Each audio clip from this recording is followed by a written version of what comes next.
네, 오늘 준비된 내용은 이제 부동산 거래에 대한 가격이 결정되는 요인이 뭔가, 뭐 실제적으로 그 지역의 물건이 좋다, 나쁘다, 뭐 이걸 떠나서 주변적인 환경이라든가 입지 여건, 그 주변의 어떤 기본적인 어떤 형태들, 뭐 이런 것들 따라서 가격이 천차만별이죠. 그렇기 때문에 이런 것들이 결정되는 요인, 이런 것들을 한번 짚어봐야 되는 거고요. 그래서 물건을 선택을 하실 때도 단순하게 그 물건만 보고 브랜드만 보는 게 아니라 그 주변 상황이 어떤지를 좀 봐야 된다라고 다시 말씀드리고 싶고요. 현재 시장이 어떤지에 대해서도 좀 잠깐 말씀드려 보겠습니다.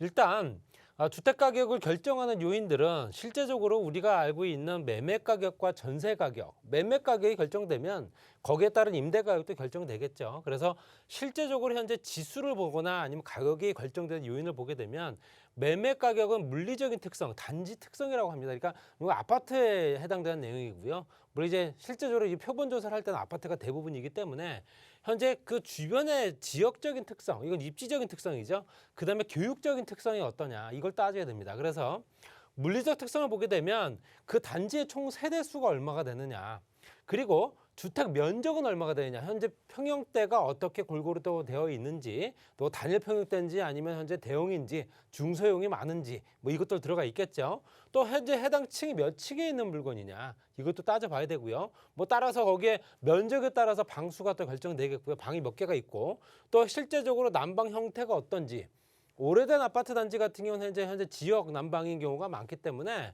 개별 난방인지 지역 난방인지 이것도 좀 따져봐야겠죠.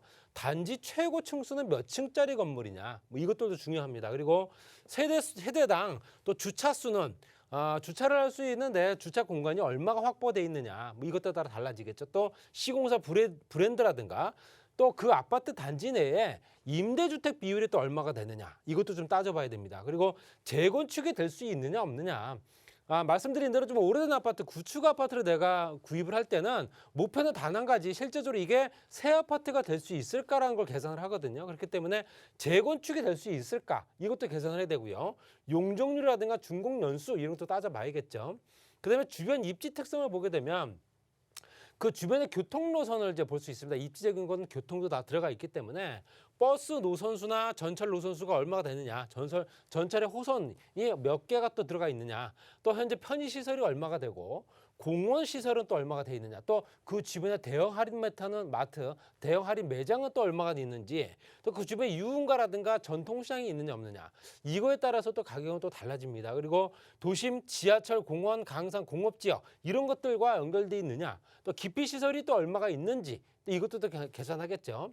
근데 교육 특성을 보게 되면 학교 수가 몇 개나 있고 거기에 인문계고 학생 비율이 얼마가 되는지, 그다음에 학원 수, 그에 따라서 학원 수도 또 많겠죠. 우리가 알고 있는 교육 특구들 현재 8학군이라고 하는 지역들에 현재 학원이 엄청나게 많은 걸 보시다시피 학원 수와 고학력 비율이 또 얼마 되는지, 그 지역에 거주하는 사람들의 학력 수준이 얼마가 되는지, 또는 명문대 진학률은 또 얼마가 되는지, 그 현재 학교가 있다면 그 학교에서 명문대로 진학하는 진학률이 얼마가 되는지, 또 특목고 진학 현황이 어떤지, 방과 후의 교실 수가 또 어떻게 되는지, 그다음에 이제 평균 수능 점수가 얼마 되는지, 뭐 물론 이런 것까지 다 따지기는 사실상 어렵지만 영향을 주는 요인입니다. 이런 것들이. 그렇기 때문에 우리가 그 지역은 교육적인 여건이 좋고 학군이 좋아서 그 지역의 부동산 가격, 특히 아파트 가격이 떨어지지 않는다라고 얘기하는 건 모든 것들이 다 이렇게 포함된 겁니다.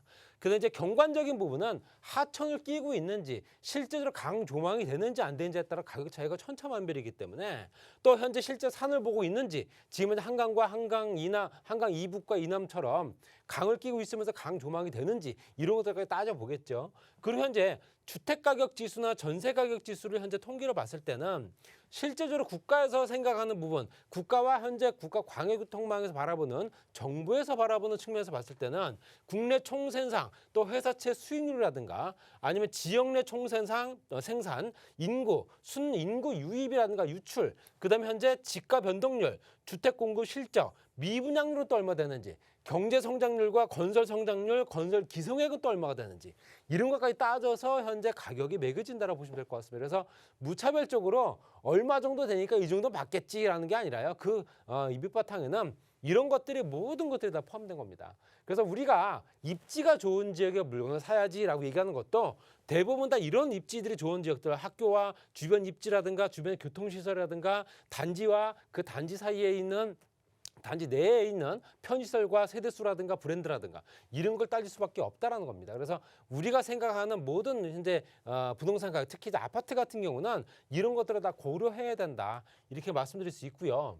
전체적으로 지역별로 또 현재 부동산 시장에 영향을 미치는 영향을 전체적으로 봤을 때는 거시경제 요인도 굉장히 중요합니다. 현재 금리가 올라가다 보니까 대출 규제와 금리까지 같이 현재 연동이 되면서 움직이다 보니까 실제적으로 실수요자들이 내 집 마련하기가 굉장히 어려운 상황이 더 돼버렸거든요. 지난해 연말부터요. 그러다 보니까 글로벌 금융위기라든가 유가 및 금리 등의 변화, 또 현재 세계 경제 침체 이런 것까지 같이 연결되는 겁니다. 그래서 우리가 2008년도 금융위기가 왔을 때도 우리나라 부동산 가격이 흔들흔들했다시피 똑같은 형태로 움직일 수 있다는 거고요. 정책적 요인 같은 경우는 재정정책, 보유세라든가 거래세가 또 현재 얼마가 되는지, 또 현재 금융정책, 저리융자라든가 상환기간 연장 상황이 또 어떻게 되는지에 따라 또 달라지는 겁니다. 거기에 규제정책, 현재 LTV, DTI, DSR까지 연결됐을 때 굉장히 규제가 많이 압박을 가하고 있는 상황이다. 그렇기 때문에 당연히 규제정책은 굉장히 활성화가 되어 있는 상태이고요. 금융정책과 같이 연동이 되고 있다. 이렇게 보시면 될 것 같습니다. 그래서 거기에 따라서 현재 실제로 공급정책은 대부분 다 이제 계속 하락을 했던 부분이고요. 현재 재작년부터 이제 공급 방향으로 전환이 되기 시작했기 때문에 현재 상황에서는 공급량이 없다라는 얘기입니다. 그래서 공공임대라든가 민간임대 같은 경우도 덩달아 없을 수밖에 없는 거고요. 공급책 같은 경우도 실제로 공급 정책을 먼저 시작을 했었다면 당연히 조금 더 지금 현재 상황에서는 조금 더 유연하게 부동산 시장이 돌아가지 않았을까라는 생각이 들고요.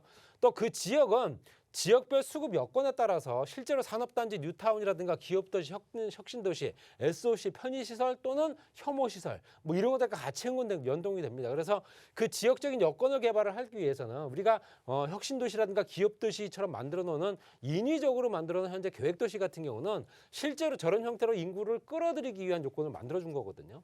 거기에 지역경제 여건도 지역 산업의 성과가 얼마가 되는지, 일자리 창출은 얼마가 되는지, 또 지역 내 총생산이 얼마가 되는지 이런 것들이 모든 것들이 다 들어갑니다. 그래서 지역 부동산 시장에 영향을 미치는 건 지역별 수급 여건이라든가 정책이나 거시경제 요건이 같이 혼동이 되면서 지역 부동산 시장에 연결이 된다. 거기에는 인구와 가구수 전입 인구와 전출 인구라든가 상주 인구가 얼마가 되는지, 또 생활 인구는 또 얼마가 되는지 이런 것들을 따질 수 있다는 얘기입니다. 그래서 또 주거 환경적인 여건은 노후도라든가 문화 및 교육 시설들, 교통 편의 시설들 이런 것들이 타 지역에 비해서 얼마나 더 많으냐에 따라 달라진다. 그러니까 지금 좀 전에 말씀드렸던 내용들이 대부분 다 이런 것들이 다 합쳐져서 혼합된 가격이 부동산 가격이고요. 지금 이제 금리가 올랐기 때문에 부동산 가격이 떨어진다. 또 부동산 가격이 현재 하방 악력을 받고 있다라고 얘기하는데 전체적으로 예전부터 있어왔던 금리가 인상 시점 때의 부동산 가격이 어떻게 됐는가 통계를 보게 되면 그렇지 않다는 걸 아실 수 있습니다. 파란색 부분이 현재 전국적인 주택 가격이고요. 주황 색깔이 현재 서울 지역입니다. 그랬을 때 연도로 따지게 되면 2000년도부터 2021년도까지 약 20년 정도인데요. 금리가 회색깔 구간입니다. 오르고 내리고 계속 반복을 했었죠. 그러다 보니까 금리가 상대적으로 높았던 시기와 상대적으로 낮았던 시기에 현재 부동산 가격이 어떤가 한번 보시게 되면 크게 흔들리지 않는다. 전체적으로 아까 말씀드렸던 현재 전체적인 지역적인 여건, 수급의 여건, 기본적인 어떤 편의시설이라든가 기본적인 생활 거주 여건들이 따라서 움직이는 거지 금리가 올랐다고 해서 당연히 부동산 가격이 폭락할 거다. 이런 얘기는 아니라는 얘기죠. 그렇기 때문에 당연히 지금 이제 그래프에 보시다시피 가격 결정 요인은 금리가 전부가 아니고요. 역대 금리 인상 시기 중 주택가격 변화를 보게 되더라도 실제 2005년부터 2021년도까지 보셨을 때 1차 인상 시기와 2차 인상 시기, 그다음에 3차, 그다음에 현재 4차까지 연결돼 있죠. 그렇다 보면 주택가격 매매가격 지수는 실제적으로 오르고 내리고 하는 폭이 거의 변동이 없이 계속 꾸준하게 오르고 있었습니다. 그렇기 때문에 금리가 올랐다고 해서 갑자기 가격이 폭락을 한다거나 가격이 주저앉는다거나 이런 부분은 아니다라는 걸 꼭 알고 계셔야 되고요. 말씀드린 대로 우선 입지 여건, 주변 명문학군이라든가 편의시설들, 교통, 또 의료시설들, 또 조망권이라든가 여러 가지가 합쳐지면서 그 지역의 가격이 결정이 되고 그 가격이 유지가 된다. 많은 주택 수요가 이런 지역은 현재 발생을 할 수밖에 없다. 당연히 주택이 부족하게 되면 집값은 비쌀 수밖에 없는 겁니다. 이런 형태로 간다라고 보시면 될 것 같고요. 부동산은 말씀드린 대로 공급과 수요에 움직이는 모든 재화는 다 똑같습니다. 그렇기 때문에 공급과 수요의 원칙에 따라서 공급이 많으면 당연히 가격은 떨어지고요. 그 수요가 많게 되면 지금처럼 가격이 상승할 수밖에 없는 건데 현재 실질적으로 서울 아파트 입주 물량을 보게 되면 2022년도 올해에는 2만 가구 정도밖에 안 됩니다. 전년 대비 1만 가구가 줍니다, 현재. 그렇기 때문에 가격은 지금 현재 금리와 금융정책에 따라서 가격이 좀 압박을 받긴 했지만 실제적으로 이제 하반기에 들어서게 되면 가격은 더욱더 오를 가능성이 더 크다라는 얘기입니다. 주택 공급 감소라든가 가격 급등에 따른 연쇄 상승 여러 가지 연결되죠. 물가도 같이 오르고 있습니다. 현재 보유세 중과에 대한 부작용도 있을 수 있고요. 전월세를 유지해야 하는 세입자가 어떻게 또 움직여주느냐에 따라 달라지겠죠. 거기에다 재건축, 재개발, 이주 수요까지 같이 움직이고요. 그리고 계약갱신 청구권을 행사가 이제 올 7월이면 끝납니다. 그렇게 당연히 이런 1차적으로 먼저 행사를 했던 그런 전세입자들이 다른 물건을 찾기 위해서 굉장히 움직일 수밖에 없는 거고요. 현재 월세 시장으로 또 내몰릴 수밖에 없는 조금 최악의 상황이 된다라고 보여지고요. 현재 실제적으로 수요 억제책이라고 계속 얘기를 하는데 공급 확대책을 현재 발표를 했다고 하지만 실제적으로 자금 조달 측면 대출 규제가 들어가 있기 때문에 수요 억제책은 계속 유지가 되는 겁니다. 그러니까 수요를 억제를 하는 부분은 계속 유지가 되는 정부 현재 정책이다 보시면 될 것 같고요. 분양 물량은 현재 전년도 대비해서 크게 달라질 게 없고 오히려 줄었다. 입주 물량도 마찬가지고요. 이제 실제적으로는 도심형 대안주거 공급이 빠르게 진행돼야 된다는 겁니다. 그래서 실제로 유도를 할 수 있는 유도 상품들이 계속 만들어져야 되는 거고요. 빠르게 입주할 수 있는 물량들을 확보해야 된다라고 말씀드릴 수 있습니다. 또 민간 정비 사업의 걸림돌 각종 규제라든가 관행을 개선을 해야 되는 거 이걸 개선하고 있기 때문에 앞으로 또 그런 효과가 나타날 거고요. 임차인 보호 조치라고 하는 임대차 3법 같은 경우도 실제로 임대료가 상승에 되는 영향을 미쳤기 때문에 이런 부분은 어느 정도 수정이 돼야 된다고 말씀드리고 싶고요. 금융규제 강화는 실제적으로 현재 가수요자들보다는 실수요자들이 더 피해를 보고 있습니다. 그렇기 때문에 이런 부분이 혼합이 되면서 올해는 좀 더 부동산 시장이 더 유연하게 돌아갈 수 있는 정책들이 계속 꾸준하게 만들어졌으면 좋겠다. 이렇게 말씀드려 정리하겠습니다.